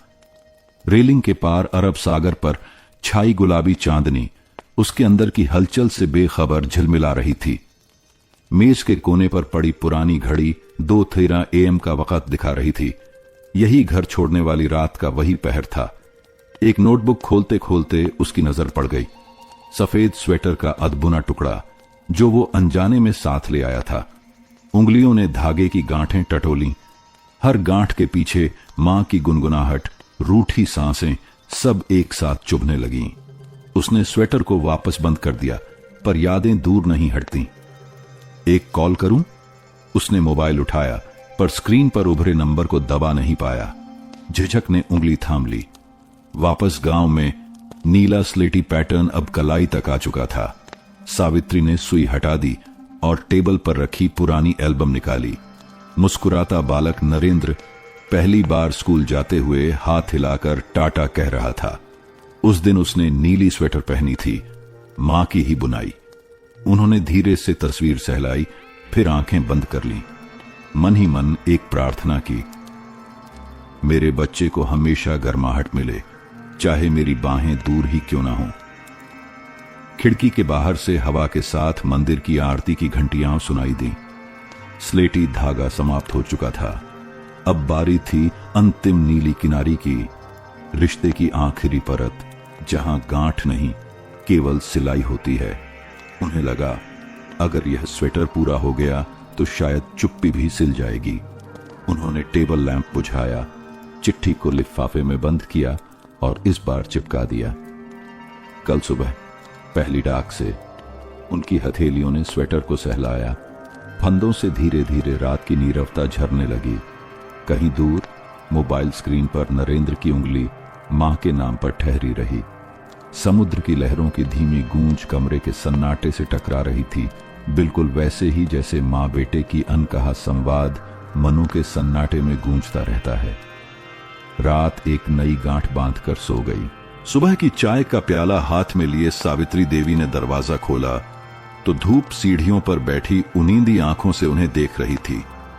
ऐसा लग रहा था जैसे आंगन भी जान गया हो, आज कुछ बदल रहा है। उन्होंने नीली चिट्ठी उठाई जिसमें हल्की सी गुलाबी साड़ी के रेशे अटक गए थे, जैसे मां की ममता ने भी खुद को उसमें बांध दिया हो। डाकखाने तक की दूरी बहुत ज्यादा नहीं थी, पर उम्र की थकान अब हर कदम को धीमा कर देती थी। फिर भी आज उनका चलना अलग था। हर कदम के नीचे एक हल्की सी उम्मीद थी। सामने वही पुराना डाकखाना, लाल रंग की दीवारें, धूप से झुलसे हुए लकड़ी के खिड़की पल्ले। वहां बैठे बुजुर्ग बाबूजी ने उन्हें पहचान लिया। अरे सावित्री बहन, बरसों बाद आई। सावित्री मुस्कुराई। चिट्ठी भेजनी है बेटे को। बाबूजी ने हाथ बढ़ाया। नाम बताइए। नरेंद्र वर्मा। पता वही है जो पहले दर्ज था, मुंबई वर्सोवा का। उन्होंने कांपते हाथों से लिफाफा आगे बढ़ाया। बाबूजी ने उसे तौलकर टिकट चिपकाया और रजिस्टर में नाम लिखा। कोई जवाब आए तो हम खबर भेजेंगे बहन जी, उन्होंने भरोसा दिलाया। सावित्री ने हल्के सिर हिलाया। जब वापस मुड़ी तो हवा में हल्का सा सुगंध भरा था, जैसे पुराने दिनों की कोई स्मृति फिर से चल पड़ी हो। रास्ते में उन्होंने 2 गुलाब खरीदे, एक खुद के लिए, एक उस दीवार पर रखने के लिए जहां नरेंद्र की तस्वीर लगी थी। मुंबई की हलचल में, उधर मुंबई में नरेंद्र अपने ऑफिस के कैबिन में बैठा था। कंप्यूटर स्क्रीन पर ढेरों ईमेल्स की कतार, रिपोर्ट्स की चिन्हित गिनती और कानों में मैनेजर की निर्देशात्मक आवाजें, सब उसकी दुनिया का हिस्सा बन चुके थे। लेकिन आज उसकी आंखें बार बार खिड़की से बाहर दौड़तीं, जहां समुद्र अपनी लहरों से अजीब सी कहानियां कह रहा था। टी टेबल पर रखा अधबुना स्वेटर और मां की आखिरी राखी, जो बिना कुछ कहे हर साल आ जाती थी। क्यों नहीं लिखती अब, उसने मन में सोचा। फिर अचानक बिल्डिंग का सिक्योरिटी गार्ड दरवाजे पर आया। सर, पोस्ट आया है आपके नाम, नरेंद्र चौका। पोस्ट? किसकी? कोई बूढ़ी अम्मा के नाम से है। बहुत धीमी आवाज में बोली थी कि बेटा इसे पढ़ेगा तो समझ जाएगा। नरेंद्र ने कांपते हाथों से लिफाफा लिया। वही मां की लिखावट, वही हल्का नीला रंग, अंदर जैसे बिजली कौंधी। उसने तुरंत दरवाजा बंद किया, लैपटॉप हटाया और लिफाफा खोला। चिट्ठी खुलती है। प्रिय नरेंद्र, स्वेटर पूरा हो रहा है। हर फंदे में तुझे याद किया, हर गांठ में तेरी चुप्पी को बांधा। क्या तू भी कभी अपनी सुई उठा पाएगा? शायद अब वो समय है जब मां की बातें तर्क से नहीं, प्रेम से सुनी जाए। लौटा, मां। नरेंद्र की आंखों में नमी आ गई। पल भर में वो सारा गुस्सा, सारा तर्क, सारी व्यस्तता तिनके की तरह उड़ गया। उसने फोन उठाया। उंगलियां कांप रही थीं। स्क्रीन पर वही पुराना नाम, मां, और इस बार उसने नंबर दबा ही दिया। फोन उधर गांव में बजा। सावित्री देवी बरामदे में बैठी स्वेटर का अंतिम फंदा बुन रही थीं। घंटी बजी। 1, 2, 3 बार। उन्होंने सुई नीचे रखी। हाथ कांपे, लेकिन फोन उठाया। हाँ, उधर से आवाज आई। मां। एक क्षण को समय ठहर गया। सावित्री देवी की आंखों में आंसू थे, लेकिन होंठ मुस्कुरा रहे थे। तेरा स्वेटर पूरा हो गया बेटा। फोन कट चुका था, पर कमरे में अब भी नरेंद्र की आवाज गूंज रही थी। मां। सावित्री देवी की उंगलियां अब भी कांप रही थीं। बरसों से जो हाथ सिर्फ ऊन की गांठें खोल रहे थे, आज एक भावनात्मक गांठ भी ढीली कर आए थे। वे वहीं बैठी रहीं, जैसे कोई सपना देखने के बाद आदमी कुछ पल चुप खड़ा रहता है। फिर धीरे धीरे उन्होंने स्वेटर उठाया। अब पूरी बाहें जुड़ चुकी थीं, गर्दन की किनारी बस अधूरी थी।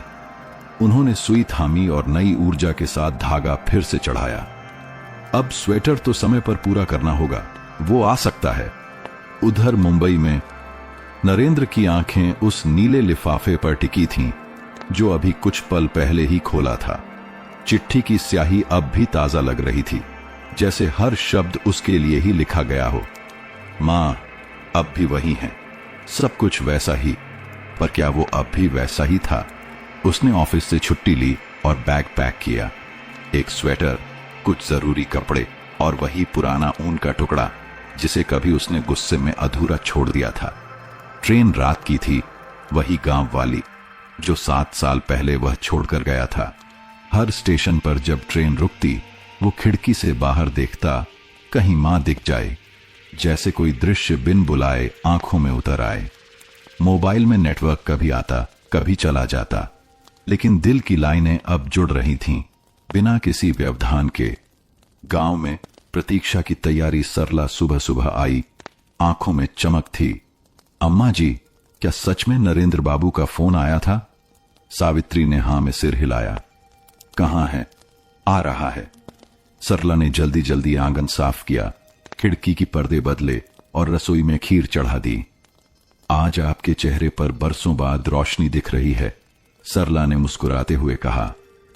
सावित्री ने कुछ नहीं कहा, बस स्वेटर का अंतिम फंदा पूरा किया, फिर उसे मोड़कर एक कपड़े में लपेट दिया, जैसे कोई सहेजी गई विरासत हो। उसी समय खिड़की से धूप भीतर आई। बरामदे की दीवार पर पड़ी परछाई में मां और स्वेटर की सूरत एक हो गई, पुरानी पर सजीव। ट्रेन गांव पहुंचती है। स्टेशन पर उतरते ही नरेंद्र की आंखें भीग गईं।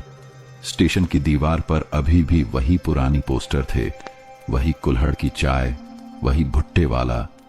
पर कुछ तो बदल गया था। वो ऑटो पकड़कर घर की ओर चला। सड़कें वही थीं, पर हर पेड़ जैसे एक पुरानी बात कह रहा था। गांव की गलियां आज चुप नहीं थीं, हर कोना किसी गुमशुदा संवाद की प्रतीक्षा में था। जब वह गली में पहुंचा, सामने वही पुराना दरवाजा था और दरवाजे पर मां बैठी थीं, हाथ में वही नीला स्वेटर। नरेंद्र उतरकर कुछ देर उन्हें देखता रहा। वो बुजुर्ग स्त्री उसकी मां ही थी, पर अब उसमें उम्र की थकान के साथ एक जीत की चमक थी। सावित्री उठी, नरेंद्र पास आया। उन्होंने धीरे से स्वेटर उसकी ओर बढ़ाया। पूरा हो गया बेटा, लेकिन तू जब तक पहनेगा नहीं, तब तक मैं इसे पूरी तरह पूरा नहीं मानूंगी। नरेंद्र ने कांपते हाथों से स्वेटर लिया, पहना, और जैसे सालों की चुप्पी उस ऊन की गर्माहट में घुल गई। मां और बेटे ने एक दूसरे को देखा। कोई शब्द नहीं कहा, कोई क्षमा नहीं मांगी, कोई तर्क नहीं किया। बस एक गहरी, सजीव, शांत स्वीकृति थी। रात का खाना खामोशी में बीता, पर वह चुप्पी अब पहले जैसी बोझिल नहीं थी। मां ने रोटियां सेंकी, नरेंद्र ने सब्जी की थाली सजाई। दोनों ने एक दूसरे की ओर देखकर धीरे से मुस्कुरा दिया, जैसे रिश्ते फिर से बुनने शुरू हो गए हों, बिना कोई सिलाई दिखाए। खाने के बाद सावित्री ने धीरे से कहा, तेरे कमरे की अलमारी खोली थी मैंने, अब भी तेरी पुरानी किताबें हैं। नरेंद्र ने आश्चर्य से देखा। अलमारी अब भी वैसी ही है? हां, मां बोली, बिल्कुल वैसी ही, जैसे तू अभी भी यहीं हो, हर दिन। नरेंद्र बिना कुछ कहे कमरे में चला गया।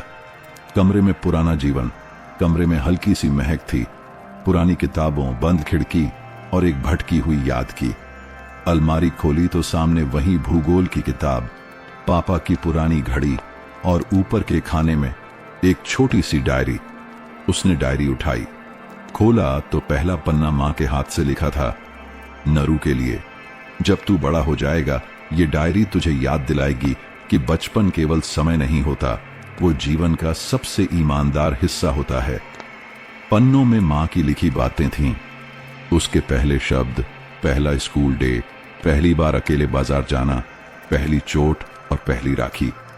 नरेंद्र की आंखें नम हो गईं। उसने पास रखे पुराने बक्से में देखा। वहीं रखा था उसका पहला झुनझुना, मां के हाथ से सिला छोटा तकिया और एक अधूरी चिट्ठी। उसने वह चिट्ठी निकाली। बेटा, मैं नहीं जानती कि हम कब और कैसे अलग हो गए। शायद जब तू बड़ा हो गया और मैं छोटी पड़ गई।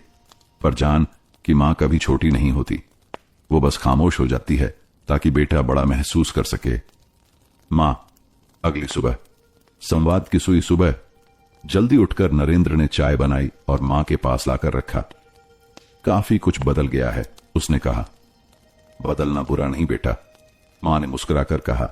बुरा तब होता है जब हम बदलकर भी खुद को भूल जाएं। चाय के घूंटों के बीच एक नई बातचीत शुरू हुई। नरेंद्र ने मां से पूछा, आप अकेली कैसे रह लेती थीं? मां हंसी। मैं अकेली नहीं थी बेटा, तेरी यादें हर कोने में थीं। बस तेरी आवाज नहीं थी, वो अब आ गई है। स्वेटर की अंतिम परख। नरेंद्र ने स्वेटर पहना और आईने में देखा। फिटिंग थोड़ी ढीली थी, लेकिन उसमें गर्मी थी, एहसास था। मां की उंगलियों की छाप थी। वह मुस्कुराया और बोला, मां, अब मुझे भी ऊन पकड़ना सिखाओ। मैं भी कुछ बुनना चाहता हूं, शायद हमारे रिश्ते का अगला हिस्सा। मां की आंखें चमक उठी। बिल्कुल, लेकिन ध्यान रहे, हर गांठ में धैर्य चाहिए होता है। उस रात सावित्री ने खिड़की से झांका। आंगन में चांदनी उतर आई थी। अंदर नरेंद्र ऊन की सुई थामे बैठा था। पहला फंदा लगाते हुए उसकी उंगलियां कांपी, लेकिन मां ने हाथ थाम लिया। गलती होगी, उन्होंने कहा, पर याद रख, हर रिश्ते की शुरुआत गलत फंदे से होती है, फिर धीरे धीरे सब ठीक हो जाता है। नरेंद्र अब हर शाम मां के पास बैठता, ऊन की सुई पकड़ता और नई बुनाई सीखता। शुरुआती उलझनों के बाद अब उसकी उंगलियां धागों से दोस्ती करने लगी थीं। एक दिन जब वो मां के पुराने संदूक से ऊन का गोला ढूंढ रहा था, तभी उसके हाथ एक पुरानी रेशमी थैली लगी। मां, ये क्या है? उसने पूछा। सावित्री चौंकी। उनकी आंखों में एक पल को कुछ ऐसा तैर गया जो नरेंद्र ने पहले कभी नहीं देखा था। झिझक, दर्द और एक छिपी स्मृति। वो मत खोलो, उन्होंने धीमे से कहा, पर नरेंद्र रुक नहीं पाया। उसने थैली खोल ली। अंदर एक नन्हा बच्चा स्वेटर था, पीले रंग का। साथ में एक छोटी सी फोटो, दो छोटे बच्चे, दोनों बिल्कुल एक जैसे, जुड़वां। नरेंद्र ठिठक गया। ये कौन है मां? सावित्री ने गहरी सांस ली। वक्त आ गया है तुझे बताने का। पुराना पन्ना, एक और गांठ।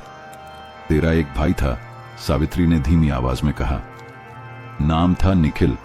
तुम दोनों जुड़वां थे, लेकिन एक बुखार आया जब तुम 2 साल के थे। डॉक्टर दूर था, गांव में दवा नहीं मिल पाई और आंखें भर आईं। निखिल चला गया। नरेंद्र अवाक बैठा रहा। मां, आपने कभी बताया नहीं? कैसे बताती? एक बेटे को खोकर दूसरा जो बच्चा था उसे सीने से लगा लिया था, पर उस प्यार में डर भी था, खोने का, चुप रहने का, बांध कर रखने का। शायद वही डर हमें दूर ले गया। नरेंद्र ने पहली बार मां की चुप्पी की जड़ देखी थी। वो चुप्पी सिर्फ उसकी गलतियों की नहीं थी, वो गम की तह में बसी थी। स्वेटर की दूसरी परत। उस रात नरेंद्र ने उस पीले बच्चे स्वेटर को अपनी गोद में रखा और पहली बार ऊन की नई सिलाई शुरू की। मां के साथ नहीं, मां के लिए। क्या कर रहा है? मां ने पूछा। एक स्वेटर बनाऊंगा, निखिल के नाम का। जो आप अधूरा छोड़ आई थी, उसे पूरा करना मेरा फर्ज है। सावित्री ने कुछ नहीं कहा, बस सुई थामी और उसके पास बैठ गईं। ये स्वेटर कभी कोई पहनेगा नहीं, उन्होंने कहा, लेकिन हर फंदे में वो होगा जो हम दोनों ने खोया और फिर भी साथ रखा। एक नई गांठ। समझ का नाम। अगली सुबह नरेंद्र ने गांव के पुराने मंदिर में जाकर एक दिया जलाया। उस दिए के सामने रखा था अधूरा पीला स्वेटर और एक छोटा कागज। भाई, तुम नहीं रहे, पर मां का डर आज भी तुम्हारे आकार में हमारे बीच था। अब मैं उसे भी बांध रहा हूं, एक नई गांठ में जिसमें दुख नहीं, समझ है। तेरा भाई। घर लौटते वक्त मां ने आज पहली बार नरेंद्र से कहा, अब तुझसे कोई उलझन नहीं रही। अब तेरे हर फंदे में वो गर्मी है जो रिश्ते मांगते हैं, सुनना, समझना और कभी कभी सिर्फ साथ बैठ जाना। नरेंद्र ने मुस्कुराकर कहा, ऊन की गांठें अब सुलझने लगी हैं मां। शायद अब समय है एक नया स्वेटर बुनने का, जिसमें न शिकवा हो न गलती, बस हम हों। अब सावित्री देवी के चेहरे पर एक नई चमक थी। उम्र भले ही शरीर को थका दे, लेकिन जब मन हल्का होता है तो चेहरे पर एक जानी पहचानी रोशनी लौट आती है। एक शाम जब नरेंद्र बुनाई के लिए ऊन की नई डलियां लेकर आया तो मां बरामदे में एक पुरानी कॉपी में कुछ लिख रही थी। मां, अब क्या बुन रही हो? सावित्री ने बिना सिर उठाए जवाब दिया, अब ऊन नहीं, यादें बुन रही हूं। तुम्हें बताना है ना कि मैं मां कैसे बनी, कैसे टूटी और फिर कैसे जुड़ गई। नरेंद्र उनके पास आ बैठा। यह डायरी है? नहीं, उन्होंने मुस्कुराकर कहा, पत्रिका के लिए कहानी भेज रही हूं। नाम है ऊन की गांठें। नरेंद्र ठिठका, वही नाम जो तुम्हारी बुनाई की हर परत में था। गांव में नया सपना। इसी बीच नरेंद्र के मन में एक नया विचार आकार ले रहा था। वो हर दिन बुनाई सीखते सीखते सोचता, मां की उंगलियों में जितनी कारीगरी है उतनी तो किसी प्रोफेशनल डिजाइनर में नहीं होती। एक दोपहर उसने मां से पूछा, अगर गांव की औरतों को यह कला सिखाई जाए तो क्या वो भी अपनी गांठें सुलझा पाएंगी? मां चौंकी, फिर धीरे से बोली, ऊन से बस कपड़ा नहीं बनता बेटा, वो एक सुनने की प्रक्रिया है। जब कोई स्त्री बुनाई करती है तो उसमें वो सब बुन देती है जो वो कह नहीं पाती। नरेंद्र की आंखों में चमक आ गई। अगले ही हफ्ते गांव के पंचायत भवन में एक पोस्टर लगा, बुनाई सीखें, ऊन से रिश्ते बांधें, नरेंद्र वर्मा और सावित्री देवी द्वारा सिखाया जाएगा। पहली कक्षा, कहानियों से बुना ज्ञान। पहली ही कक्षा में 10 महिलाएं आईं। कोई विधवा थी, कोई बहू। किसी के पति शहर गए थे तो किसी के बेटे बात नहीं करते थे। सावित्री देवी ने ऊन के गोले सभी को बांटे। आज कोई पैटर्न नहीं सिखाया जाएगा, उन्होंने कहा, सिर्फ एक गांठ बांधिए और सोचिए वो किस याद से जुड़ी है। धीरे धीरे महिलाएं बुनने लगीं और उसी के साथ खुलने लगीं। किसी ने मां की याद में गांठ बांधी, किसी ने खोई हुई बेटी के लिए और किसी ने अपने भीतर की थकान के लिए। बुनाई कक्षा धीरे धीरे कहानी कक्षा बन गई। मां की कहानी प्रकाशित कुछ हफ्तों बाद सावित्री देवी की कहानी एक हिंदी पत्रिका में प्रकाशित हुई। ऊन की गांठें, एक मां की चुप्पी का दस्तावेज। नरेंद्र ने वह पत्रिका शहर भेजी, अपने दोस्तों को, पुराने सहपाठियों को। कई ने फोन किया, कुछ ने ईमेल। एक लेख ने उस गांव की बुजुर्ग मां को लेखक बना दिया था। अब सावित्री देवी की ऊन की दुकान गांव की महिलाएं चलाती थीं। नाम रखा गया, गांठ रिश्तों की बुनाई। एक शाम की बात, नरेंद्र और मां आंगन में बैठे थे। चाय के साथ स्वेटर का पैकेट था। इस बार किसी ग्राहक के लिए नहीं, बल्कि एक नवजात के लिए। किसके लिए? मां ने पूछा। नरेंद्र ने धीमे से मुस्कुराते हुए कहा, शहर में एक दोस्त की बेटी हुई है। पहली बार कोई स्वेटर मैं खुद पूरा बुन रहा हूं, पर हर फंदा तुमने सिखाया है मां। सावित्री की आंखें भर आईं। अब तू वही कर रहा है जो मैंने जीवन भर किया, बिना कहे अपने हिस्से की गर्मी बांटना। सर्दियों की एक सुबह थी। हल्की धूप आंगन में पसरी थी। मां सावित्री देवी की उंगलियां आज भी ऊन में उलझी थीं, पर अब वो पहले जैसी तेज नहीं थीं। उम्र अब उनके कंधों से झांकती थी, लेकिन उनकी आंखों में एक गहरा सुकून था। नरेंद्र ने धीरे से पूछा, मां, आज क्या बुन रही हो? मां मुस्कुराईं। एक आखिरी स्वेटर, पर यह किसी के लिए नहीं है, ये मेरे लिए है। जब मैं इस घर से जाऊं तो मेरे पास भी कुछ हो जो मैंने अपनी चुप्पियों से बुना हो। नरेंद्र कुछ नहीं बोला, बस उनके पास बैठ गया। उनकी बुनाई की लय अब धीमी हो चुकी थी। हर फंदे के साथ वो जैसे कोई अधूरी बात पूरी कर रही थी। अंतिम गांठ बांधते हुए उन्होंने ऊन की डलियों को देखा। अब इनमें कुछ बाकी नहीं रहा। नरेंद्र ने धीरे से स्वेटर को उनके हाथों से लिया और उसे तहकर उनके पलंग पर रख दिया। ये सिर्फ ऊन नहीं है मां, ये आपके जीवन का दस्तावेज है।